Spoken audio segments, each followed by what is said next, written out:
साथियों नमस्कार, कैसे हैं आप सब लोग। मजामा केम छो कसा आहेस। साथियों, रिसेंटली एक इम्पॉर्टेंट जजमेंट हमारे पक्ष में आया है जिसमें ऑनरेबल दिल्ली हाई कोर्ट ने ये स्पष्ट किया है कि क्लेम ऑफ मेंटेनेंस जो है वो एक बार ही तय होगा। मल्टीपल लिटिगेशंस को हम अलाउड नहीं कर सकते। अगर वाइफ मल्टीपल केसेस फाइल करती हैं या सब्सिक्वेंट केस फाइल करती हैं मेंटेनेंस को लेके, एक ऐसा मेंटेनेंस जिसके तहत अधिकार को ऑलरेडी तय किया जा चुका है, तो उस पर्सपेक्टिव में सब्सिक्वेंट केस या subsequent suit for maintenance maintainable नहीं होगा। साथियों, अक्सर क्या होता है कि हम लोग घबरा जाते हैं, हम लोग सरेंडर हो जाते हैं और हमको लगता है कि भाई राजीनामा कर लो, पर ये हल नहीं है। आपको लड़ना पड़ेगा। कई बार ऐसा हो सकता है कि निचली कोर्ट आपके पक्ष में फैसला ना करे, पर ये हार मानने का जो है एक कारण नहीं है। हार तब है कि जब हम कंप्लीटली हार गए हैं सुप्रीम कोर्ट से भी। जब तक हम सुप्रीम कोर्ट से नहीं आ रहे हैं तब तक हमें लड़ना होगा और अपने अधिकारों के तहत जो है हमें जो भी राइट्स कानून में दिए गए हैं उसको इन्फोर्स करना होगा। अदरवाइज़ हमें कभी भी जो है मेंस राइट माफ़ नहीं करने वाला। साथियों, ये लड़ाई ना तो मेरी लड़ाई है ना ही आपकी लड़ाई है। ये लड़ाई हम लड़ रहे हैं मेंस राइट के लिए। हम चाहते हैं कि आगे आने वाली पीढ़ियां हमें ना कोसें, वो सम्मान से कह सकें कि भाई हमारे जो पूर्वज से वो लड़े, तो हम भी लड़ेंगे और अपने राइट्स को हम इन्फोर्स करेंगे। यदि हम झुक गए, हमने गुलामी को जो है चुना, तो निश्चित तौर पे आने वाली पीढ़ियों के लिए हम एक एग्जाम्पल बन जाएंगे कि जैसे उन्होंने जो है अपने आप को लुटवाया और वो जो है झुक गए और उन्होंने जो है पैसा दिया, ऐसे हमको भी देना पड़ेगा। ऐसा कोई ऑप्शन नहीं है। पर अगर इसके विपरीत जाकर हमने ये एग्जाम्पल क्रिएट करा कि हम जो है लड़े और हम जो है जीते, हमने अपने राइट्स को इन्फोर्स करा, छुटेली को हमने जो है सबक सिखाया, तो निश्चित तौर पर उनके लिए हम एक हिस्टोरिकल एग्जाम्पल भी बन जाएंगे। अब फैसला आपके हाथ में है कि आपको बनना क्या है। भगत सिंह बनना है या देश के उन गद्दारों में शामिल होना है कि जिन्होंने सिर्फ और सिर्फ अपने फ़ायदे के लिए जो है सोचा। साथियों, इसी कड़ी में एक इम्पॉर्टेंट अध्याय जो कि मेंस राइट के लिए एक इतिहासकारी फैसला कहा जाएगा, वो मैं आप सबसे जो है डिस्कस करने जा रहा हूँ। आप शांति से एक कॉपी और एक पेन लेके बैठिए।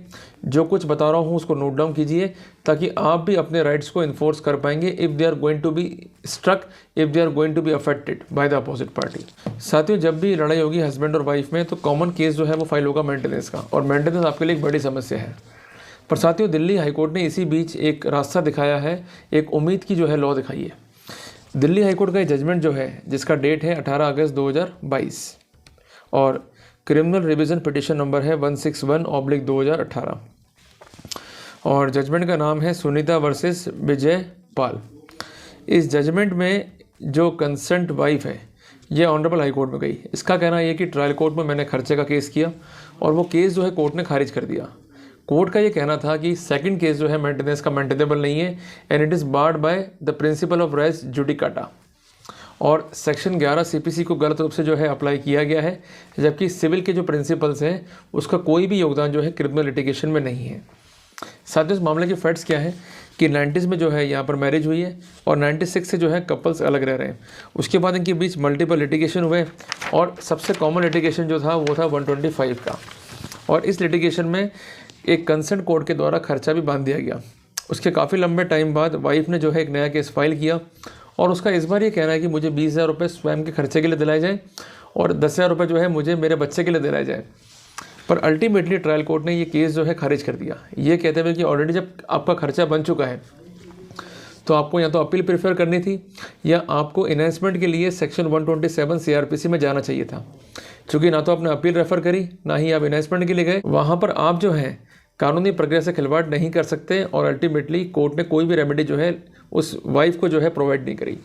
साथियों, वाइफ जो है अल्टीमेटली हाई कोर्ट गई।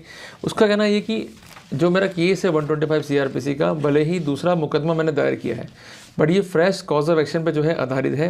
उनका ये भी कहना है कि ये मल्टीप्लिसिटी ऑफ लिटिगेशन की प्रीव्यू में नहीं आता है और यहाँ पर रेस जुडिकेटा जो है एप्लीकेबल नहीं होता है। उनका ये भी कहना है कि जब हमारे पास एक स्पेसिफिक रेमेडी है तो हम 127 सीआरपीसी में जाने के लिए बाउंड नहीं है, जिसका विरोध जो है हस्बैंड ने किया। हस्बैंड का कहना है कि भाई जो कोर्ट का ऑर्डर है वो ऑर्डर बिल्कुल राइट है, रेमेडी जो है वो 127 सीआरपीसी में है और फ्रेश कॉज ऑफ एक्शन जो है यहाँ पर अक्रू नहीं होता है। अगर ऑलरेडी खर्चा बन गया है तो वहाँ पर वाइफ के पास केवल यही अधिकार है कि वो अपील करे। अगर खर्चा उसको कम दिखता है या अगर उसने अपील प्रेफर नहीं करी है तो चेंज ऑफ सर्कमस्टेंसेस पर वो 127 सीआरपीसी में बिफोर कंसेंट कोर्ट जा सकती है। बट सारी स्थितियाँ प्रूव करने का बाहर वाइफ का बर है कि उसको ये प्रूव करना होगा कि there is change of circumstances जो कि रीजनेबल है और कोर्ट का एक इंटरवेंशन जो है यहाँ पर चाहिए।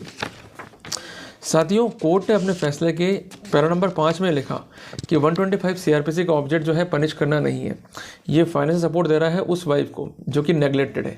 वाइफ के पास जो है सफिशिएंट मीन्स नहीं है, हस्बैंड के पास सफिशिएंट मीन्स हैं और वाइफ किसी भी रूप में गिल्टी नहीं है मिसकंडक्ट की, जिसके लिए आप 125 सब क्लॉज 4 और 125 सब क्लॉज 5 सीआरपीसी को देख सकते हैं। और इसके अलावा हस्बैंड अपनी ड्यूटीज़ को जो है रीजनेबली परफॉर्म नहीं कर रहा है और विलफुली वाइफ को जो है वो नेगलेक्ट कर रहा है, तो उस सिनेरियो में ये प्रोविजंस जो है एप्लीकेबल हो जाएंगे। गॉट है। कोर्ट ने क्या लिखा कि 125 सीआरपीसी को जब कोर्ट एडजुडिकेट करती है तो वहाँ पर 2 रेमेडी बचती है, या तो अपील प्रेफर करें या चेंज ऑफ सर्कमस्टेंसेस पे 127 सीआरपीसी आप जो है लगा दें।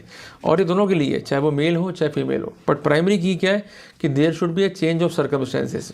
It may be a life style, it may be the monetary circumstances. और उसके बाद कोर्ट ने 127 सीआरपीसी को जो है डिस्कस किया। कोर्ट ने यहाँ पर एक क्वेश्चन फ्रेम किया कि अगर एक बार 125 सीआरपीसी का मुकदमा तय हो गया तो क्या हम नया मुकदमा तय कर सकते हैं, जिसको हम कहेंगे subsequent application under section 125 CrPC.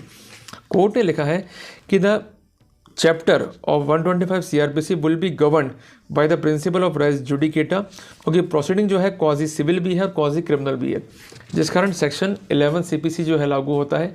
अगर एक बार मुकदमा तय हो गया तो सब्सिक्वेंट मुकदमा उसी फैक्ट्स पे, उसी सिनेरियो में, उसी पार्टीज के बीच में तय नहीं हो पाएगा, भले ही ये लेटर स्टेज पे किया गया हो।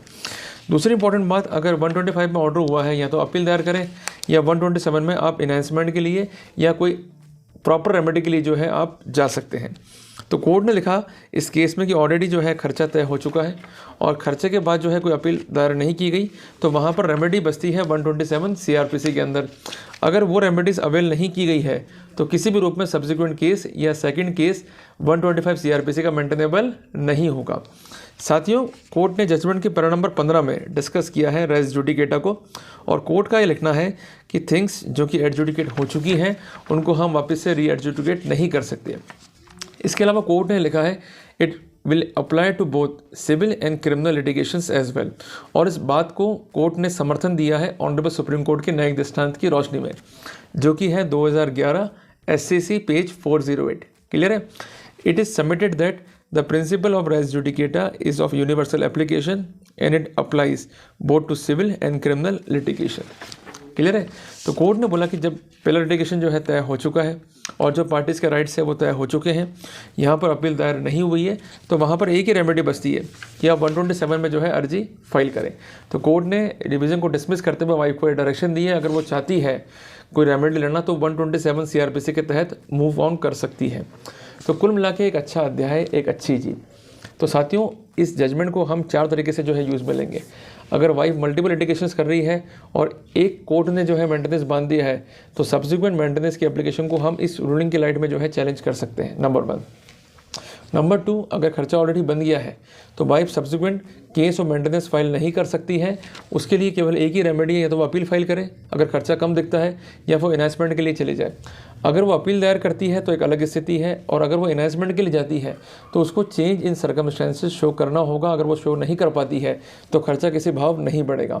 और तीसरी इंपॉर्टेंट बात जो हमें समझनी है कि जब भी 125 या किसी अन्य पर्सपेक्टिव में मेंटेनेंस तय हो चुका है तो सेम फैक्ट्स और सेम पार्टीज़ के बीच में नया मेंटेनेंस केस तय नहीं हो पाएगा, और वहाँ पर प्रिंसिपल ऑफ रेस जुडिकेटा जो है लागू होगा।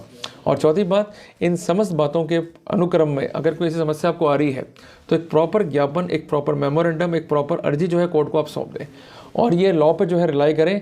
निश्चित तौर पर आपको सफलता मिलेगी, निश्चित तौर पर आपके राइट्स जो है वो इन्फोर्स होंगे।